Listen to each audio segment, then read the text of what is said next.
Hey guys, I'm your girl Tasha. I do a lot of lifestyle, hair content. So if you're interested in any of that, make sure you subscribe so that you don't miss out. I also do a lot of motivational content. So if any of that interests you, stick around. Let's talk about heat damage. Your girl has a lot of it. But I can tell you that a lot has changed in my hair after I stopped applying so much heat. I was addicted to putting heat in my hair. Not only was I using a lot of heat, I was also not protecting my hair before I applied the heat. Highly regret it. So I just wanted to talk to you guys about things you could do so that you don't end up like me. I didn't have a lot of education when it came to my hair. I really didn't. And because I didn't really see such bad results like me losing a lot of hair, I didn't take it seriously. There's just a lot when it comes to heat on your natural hair that you should know. First things first is if you're going to apply heat to your hair, you're going to want to use a really good heat protectant. You want to use heat protectant in general. I didn't do that.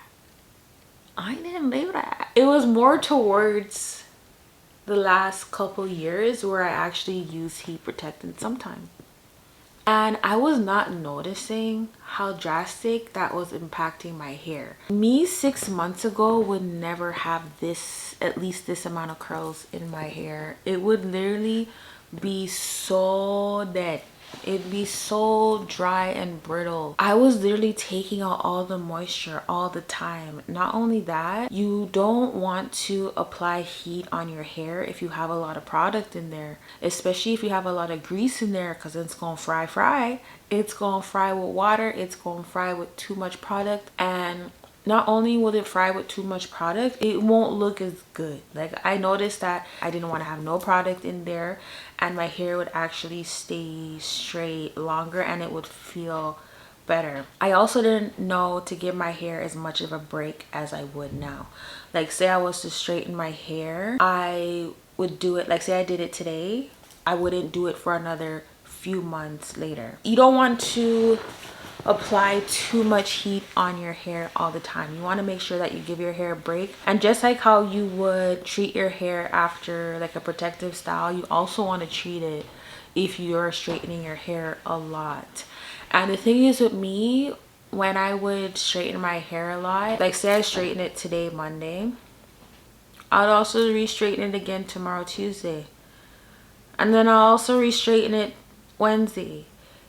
Before I just tried my best to protect it from like getting wet or getting messed up, I'm here straightening my hair like all the time. If you straighten it Monday, you want to keep it as straight as you can and protect it as much as you can, at least for a week, before you be applying more and more heat. You also don't want to turn the straightener onto the highest level all the time just because it can.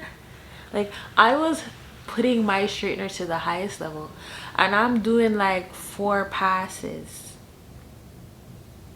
Yeah. I also wasn't trimming my hair as regularly as I should. So my hair was not only breaking, or it wasn't only getting dry, it will start to break and go up my hair shaft. So by the time I would do a hair trim, you know how much of my hair I'd have to trim off because I just done dead it off?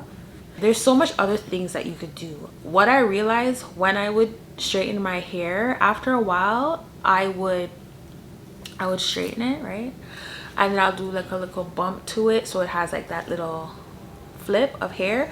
So this is like one of the best things I've ever done to my hair when I would straighten it. Okay, so if you're somebody who likes to straighten your hair a lot but you like to have a lot of like volume to it, I'm gonna have to do a video on it because me just talking about it is probably not enough. But if you can visualize it, just visualize it for now. I would straighten it, right?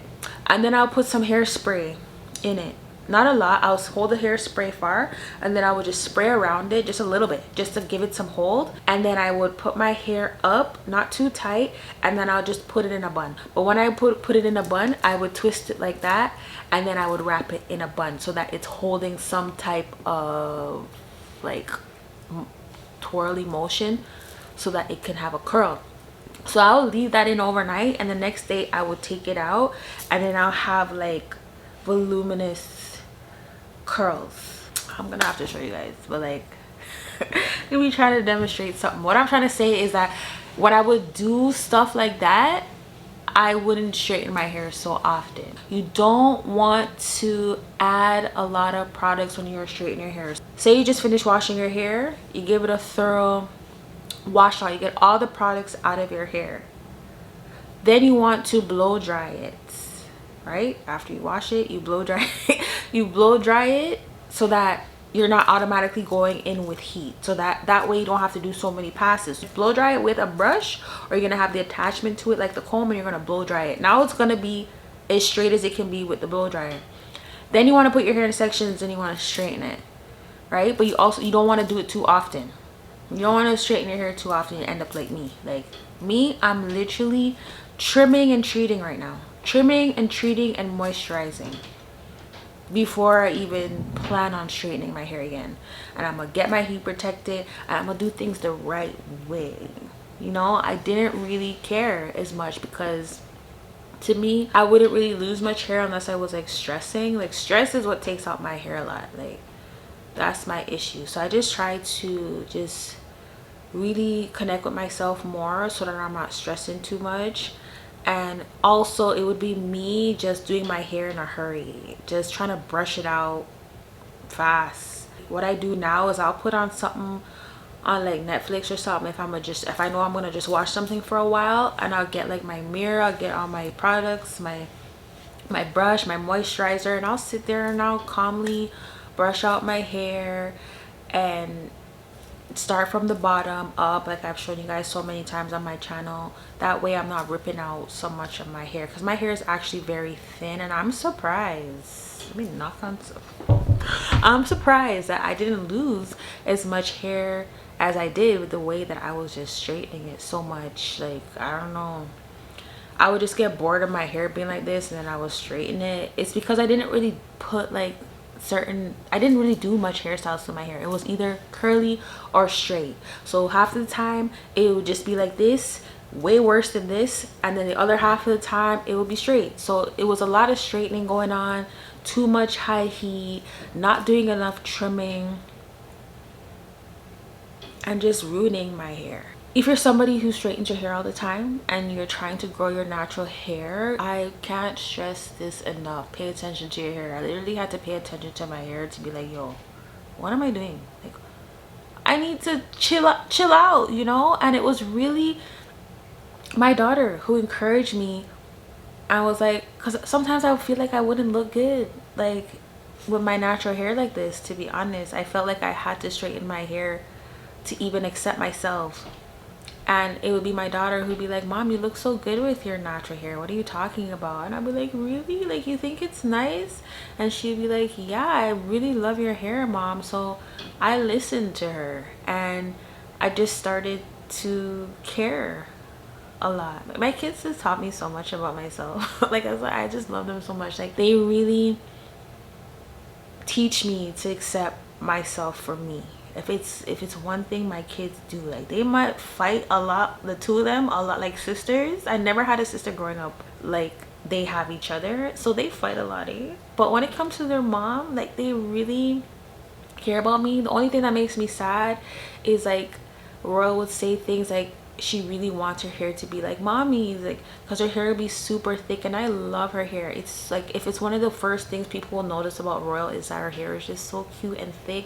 Only thing I worry about sometimes is that she doesn't allow me to touch it a lot because it hurts a lot, because it's super thick. And I've done her hair, I don't know if it's like on the shorts on this channel before, but she has really thick, beautiful hair, and she's only 5, and I guess it's because of the things that she sees, and she's always looking at her hair and showing me like I just want her to embrace her hair. And in order for me to want her to embrace her hair, I have to embrace my natural curls. I can't be wanting to straighten it all the time and then showing her like, oh, you should embrace your hair, and I'm not embracing mine. So that's why I kind of took a break from that as well, because I didn't want to not practice something that I'm preaching, especially to my girls. And they really helped me a lot. Like, even me being here, it's really my daughter, my older daughter, who really encouraged me that, why are you so shy, mom? Why you don't think that you deserve a space on YouTube? You do. Like, you're so amazing. People in real life love you so much when they see you, so why wouldn't the people online? And the thing is, for me, it's like, I get nervous a lot. I have so much anxiety and I'm working on it. And even with me just embracing my hair, it has really helped me a lot. And even not relying on my straight hair, I am going to straighten my hair again, but I'm going to be very mindful as to how much I'm going to straighten it. And I'm going to be mindful to the fact that I don't want to break it off so much, and I'm not going to rely on it as a crutch like I look better with my straight hair, because all it's done over the years is really damage my hair. And I never really had a time out from straightening it and just enjoying it in its natural state. Like, this is day 3 here right now, and I just sprayed it with a little bit of water and added some of my moisture boost to it, and that was it. And me before, on day 3, if it was just so unmanageable, I would just wash it and get all the moisture out of it and just go straight to straightening it, you know. And that would just be my new style right then and there, when all I had to just do was just add a little water and add a little moisture, a little curling cream, and boom, for the week. Now on a weekly basis I do this, you know, and I'm so proud of myself that I've came a long way. I just want to remind you guys, like, you don't have to rely on certain hairstyles to feel beautiful, because at the end of the day you may regret it, like me, you know. And I'm still a work in progress. I'm actually proud of myself for coming such a long way and not straightening my hair, but I'll let you guys know the day that I do straighten it. I'm still pretty scared. I was gonna try and straighten it the other day, but I'm like, no, I want to at least go the 6-month mark. I will see you guys soon, and that's it for my video. I just wanted to talk about it for a bit. Until next time, I love you guys. Bye.